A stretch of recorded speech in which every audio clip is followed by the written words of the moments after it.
जय हिंद कैडेट्स, आप सभी का स्वागत है हमारे एक नए वीडियो में। आज की वीडियो में हम डिस्कस करने वाले हैं डिजास्टर मैनेजमेंट के बारे में। दोस्तों, यह topic exam point of view से बहुत ही इंपॉर्टेंट है और अगर आपको मेरे पुराने वीडियोस देखने हैं तो ऊपर दिए गए आई बटन पर क्लिक करें। चलिए दोस्तों, बिना किसी देरी के वीडियो को शुरू करते हैं।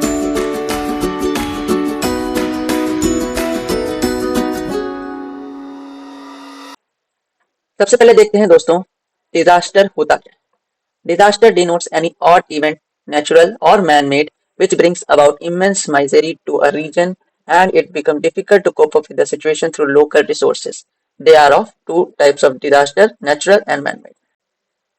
दोस्तों, डिजास्टर का मतलब है कि ऐसी सिचुएशन, ऐसी आपदा जो जिससे हम अपने जो लोकल रिसोर्सेज हैं उनका इस्तेमाल करके भी उसमें से बाहर ना निकल पाए, उसे हम डिजास्टर कहेंगे। ये दो प्रकार के होते हैं, नेचुरल और मैन मेड। नेचुरल डिजास्टर के तीन प्रकार होते हैं। विंड रिलेटेड, यानी कि हवा के कारण जो डिजास्टर हो सकते हैं, उसमें आता है हमारा storm, cyclone, tornado, storm surge and tidal waves. Next है हमारा वाटर रिलेटेड। वाटर रिलेटेड यानी कि पानी के संबंध में जो भी हमारे डिजास्टर हो सकते हैं पानी से।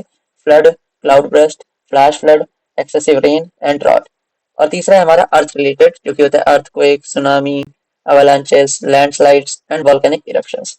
ये हमारे नेचुरल डिजास्टर्स होते हैं जिन पे हमारा कंट्रोल नहीं होता। पर कुछ डिजास्टर ऐसे होते हैं जो मैन मेड होते हैं, जैसे कि हमारा हो गया accident and all of this, ये सब हमारे होते हैं मैन मेड डिजास्टर्स। नेक्स्ट देखते हैं दोस्तों हम फायर फाइटिंग। फायर फाइटिंग बहुत ही इंपॉर्टेंट है डिजास्टर मैनेजमेंट में। तो दोस्तों, जब कभी आग लगी होती है, अगर आपको ये सब जानकारी है तभी आप उसमें अच्छे से सहायता कर सकते हैं और लोगों की जान बचा सकते हैं। सबसे पहले तो आपको ये जानना जरूरी है कि what are the three elements of fire. Fire के कौन से तीन एलिमेंट होते हैं। पहला एलिमेंट ऑक्सीजन होता है। दोस्तों, अगर फायर को ऑक्सीजन नहीं मिलेगी तो कभी भी आग लग नहीं सकती। आग लगने के लिए हमेशा ऑक्सीजन का होना जरूरी है। तभी आप देखते होंगे एनडीआरएफ की टीम जब भी हमारे सीईटीसी कैंप वगैरह में आती है तो सिलेंडर में जला के दिखाते हैं और उसके ऊपर अगर बाल्टी रख देते हैं, यानी कि उसके ऑक्सीजन को जब गैस की सप्लाई से अलग कर देते हैं तो फिर हमारी आग जो है वो बुझ जाती है। तो इसलिए ऑक्सीजन का बहुत बड़ा रोल होता है हमारा आग लगने में। नेक्स्ट देखते हैं हमारा sufficient heat to raise the temperature of fuel to its burning point और इग्निशन टेम्परेचर। कोई भी आग ऐसी नहीं रह जाती, उसके लिए सफिशिएंट हीट की जरूरत होती है। उसका एक बर्निंग पॉइंट होता है, अगर वो पॉइंट को क्रॉस कर देता है तभी वो आग लगती है उसमें। तभी इतनी हीट हमको प्रोवाइड करनी पड़ेगी ताकि वो उसका बर्निंग पॉइंट क्रॉस करे, तभी उसमें आग लग सकती है। नेक्स्ट है कंबस्टिबल और बर्नेबल मटेरियल, सॉलिड, लिक्विड या गैस। अगर सॉलिड, लिक्विड और गैस है तभी उसमें आग लग सकती है। तो ये हो गए हमारे three elements of fire. Next देखते हैं हम what are the various categories of fire fighting appliances. Fire fighting जो अप्लायंसेस होते हैं जिससे हम आग को बढ़ने से रोक सकते हैं, वो कौन कौन से होते हैं। तो पहला हमारा होता है fire extinguisher, stirrup pumps, bucket, tin, घी टिन, जो टिन होता है घी का डिब्बा जिसे कहते हैं, और वाटर, सैंड कंटेनर्स और फायर बीटर्स एंड हुक्स। यहाँ पे भी दोस्तों कई सारे इक्विपमेंट्स से बने हुए हैं जिनसे हम आग को बढ़ने से रोक सकते हैं। आपको पता होना चाहिए दोस्तों कि फायर फाइटिंग एक्सटिंग्विशर जो होते हैं वो कई प्रकार के होते हैं। एक वाटर वाला होता है, एक पाउडर वाला होता है, एक कार्बन डाइऑक्साइड वाला होता है, केमिकल वाला होता है। अलग अलग प्रकार के हमारे फायर एक्सटिंग्विशर होते हैं, सबका एक अलग रोल होता है, उसके ऊपर लिखा रहता है वो किसके लिए है। उसी प्रकार से आग भी हमारी कई चीजों की होती है। सॉलिड में आग लग सकती है, लिक्विड में आग लग सकती है, गैस में आग लग सकती है, इलेक्ट्रिक आग लग सकती है, मेटल में आग लग सकती है। तो जिस प्रकार की आग लगेगी हम वैसा ही फायर एक्सटिंग्विशर यूज करेंगे। नेक्स्ट देखते हैं दोस्तों essential services and their maintenance. Essential services कौन सी होती हैं? वैसी सर्विसेज जो हमारी रोजमर्रा की जिंदगी में बहुत ही इंपॉर्टेंट है, जिनके बिना हमारा जो डेली जीवन है वो अच्छे से नहीं चल सकता, तो वो हमारी हो जाएंगी एसेंशियल सर्विसेज। तो उसमें आती है हमारी पोस्टल, टेलीग्राफ, टेलीफोन सर्विसेज। अगर ये सब बंद हो गई तो आप ना किसी से बात कर पाएंगे, ना किसी को खत पहुंचा पाएंगे, है ना। और रेलवे, रोड, एयर, ऐसी ट्रांसपोर्ट, अगर रेलवे बंद हो गया, रोड बंद हो गई या फ्लाइट से रुक गई, अभी आपने देखा था इंडिगो वाली फ्लाइट्स कितनी सारी कैंसिल हो गई तो कितनी प्रॉब्लम हुई थी। तो वैसे ही अगर रेलवे, रोड, सी ट्रांसपोर्ट, ये सब अगर बंद हो जाएगा तो ये सब हमारी एसेंशियल सर्विसेज हैं। इनके बिना हमारा जीवन एकदम ना के बराबर हो जाएगा, तो ये सब रहना बहुत ही जरूरी है। और फिर हमारा रनिंग ऑफ पोर्ट्स, है ना, जो सी पोर्ट्स होते हैं, फिर प्रोविजन ऑफ वाटर, पानी, इलेक्ट्रिसिटी, सैनिटेशन और medical services, essential supplies, production and supply of essential commodities. तो ये सब ऐसी चीजें हैं जिनका बहुत ही ज्यादा इंपॉर्टेंस है हमारे जीवन में। तो ये अच्छा, इन सबको मेंटेन कैसे किया जाएगा? तो इनको मेंटेन करने में एनसीसी कैडेट्स बहुत ही मेजर रोल प्ले कर सकते हैं डिजास्टर के दौरान। जब भी कभी डिजास्टर आएगा, मान लीजिए अर्थक्वेक आ गया, तो ये सब चीजें कुछ इनमें से रुक सकती हैं। तो इनको मेंटेन करने में एनसीसी कैडेट्स क्या योगदान दे सकते हैं ये देखते हैं।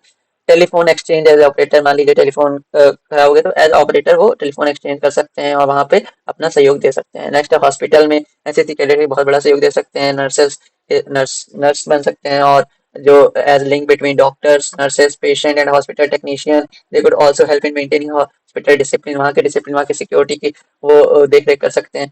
फर्स्ट एड सेंटर्स अपना एस्टेब्लिश कर सकते हैं एनसीसी कैडेट्स, एड पहुंचा सकते हैं, असिस्ट कर सकते हैं एनडीआरएफ टीम को, assist civil defence wardens in carrying out their duties, carry out neighborhood campaign by motivating people to create self assistant group, ठीक है। Counteract gossip and rumour, restore moral of the people, जो लोगों के बीच में अफवाहें फैल रही हैं उनको रोक सकते हैं, लोगों का मोरल को फिर से रिस्टोर कर सकते हैं। ये सब काम एनसीसी कैडेट सहायता कर सकते हैं नेचुरल डिजास्टर के दौरान।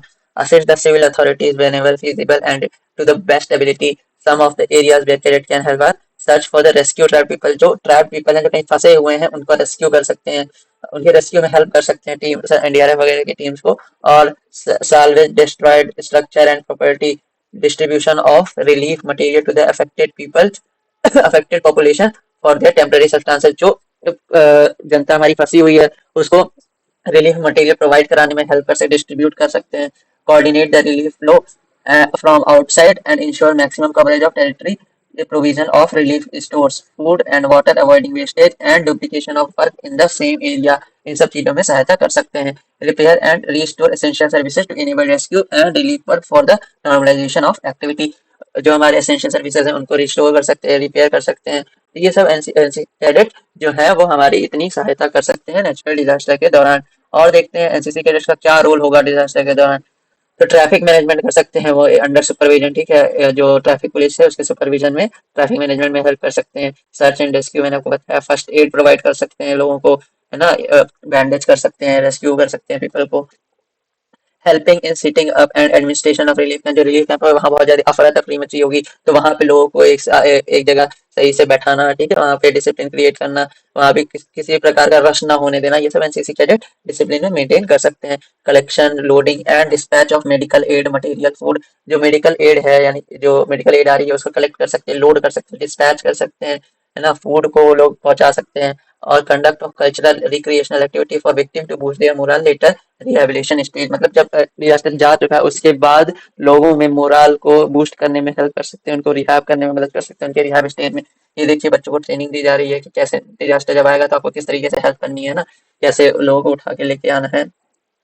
Next assistance required during flood cyclone, अगर कभी बाढ़ या साइक्लोन आ जाएगा तो फिर हम लोग क्या करेंगे, तो फ्लड साइक्लोन वार्निंग दे सकते हैं एनसीसी कैडेट पहले ही जाके, है ना। शेल्टर मैनेजमेंट कर सकते हैं वहाँ पे, जो शेल्टर बना सकते हैं। और evacuation, rescue, first aid, medical, sanitation कर सकते हैं, रिलीफ कैंप लगा सकते हैं, कैरियर डिस्पोजल कर सकते हैं, पेट्रोलिंग एंड लाइसेंस कर सकते हैं, है ना। ये सब एनसीसी कैडेट्स की ड्यूटीज हैं जो उन्हें नेचुरल डिजास्टर के दौरान करनी होती हैं।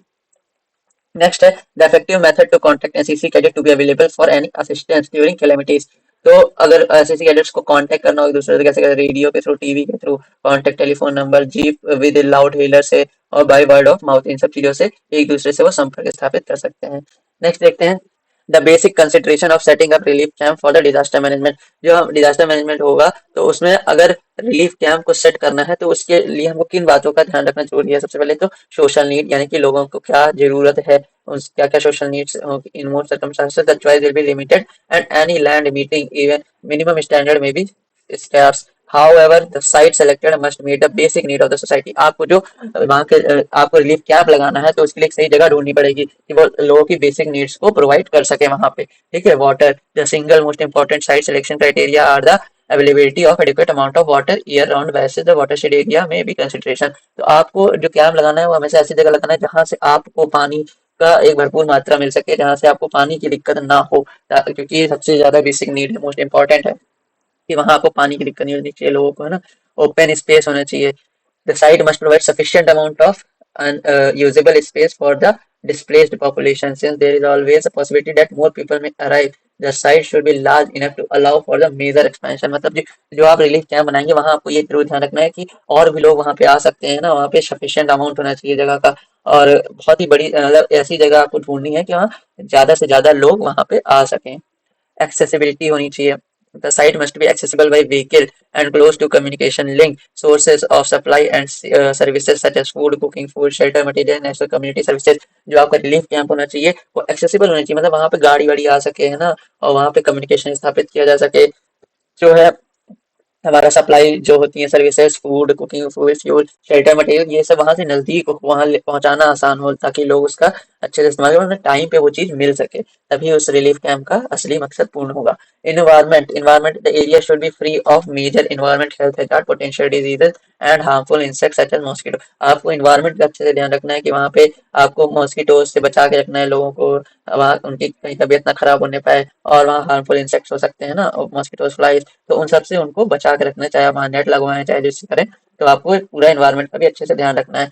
सॉइल एंड ग्राउंड कवर, तो आपको जो soil should allow the water absorption and the retention of human waste, rocky और impermeable sites should be avoided. तो आपको जो सॉइल है और ग्राउंड को जो कवर्ड रखना है हमेशा, ठीक है, ताकि वो वहाँ पे कोई कीड़े मकोड़े ना आ सके। नेक्स्ट है हमारा land rights. The land should be exempt from ownership rights और grazing and other uses by local population. जो लैंड है उसके should exempt from ownership rights.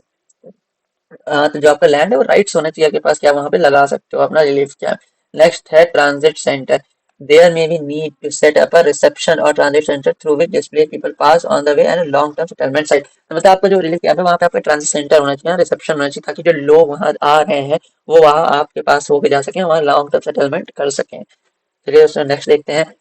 Next हमारा what are the various types of aid material during required during management of disaster. तो किस प्रकार की ads हम दे सकते हैं। तो aid material can be divided into following category: personal clothing, bedding items, personal clothing हो सकती है कपड़े, और बेडिंग आइटम मतलब बिछाने का जिस पे वो सो सके, medical and life saving equipments, दवाइयाँ और कुछ लाइफ सेविंग इक्विपमेंट्स उनको प्रोवाइड कराना है, housing, shelter, transportation, brisk cleaning equipment, animal and life stock, disposable of the deads, communication, food, water, cooking facility, electricity and lighting facility. ये सब कुछ ads होते हैं जो आपको प्रोवाइड कराने ही कराने हैं। नेक्स्ट देखते हैं what is the source of supply of aid material. तो एड मटेरियल जो है वो आप कहाँ से लाएंगे। तो उसके लिए आप central government organisation including defence services से भी मदद ले सकते हैं, स्टेट गवर्नमेंट ऑर्गेनाइजेशन आपकी हेल्प करेगी, नॉन गवर्नमेंट एनजीओ आपकी हेल्प करेंगे, education institute, social welfare organisation, resident welfare organisation, red cross, international organisation like WHO, individuals, ये सब आपकी हेल्प कर सकते हैं डिजास्टर मैनेजमेंट के दौरान। इनसे आप एड लेके लोगों तक अच्छे से पहुंचा सकते हैं और उनकी जान को बचा सकते हैं।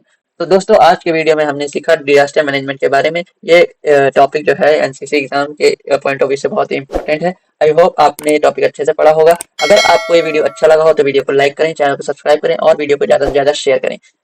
तो दोस्तों मिलते हैं फिर नेक्स्ट वीडियो में, तब तक के लिए जय हिंद।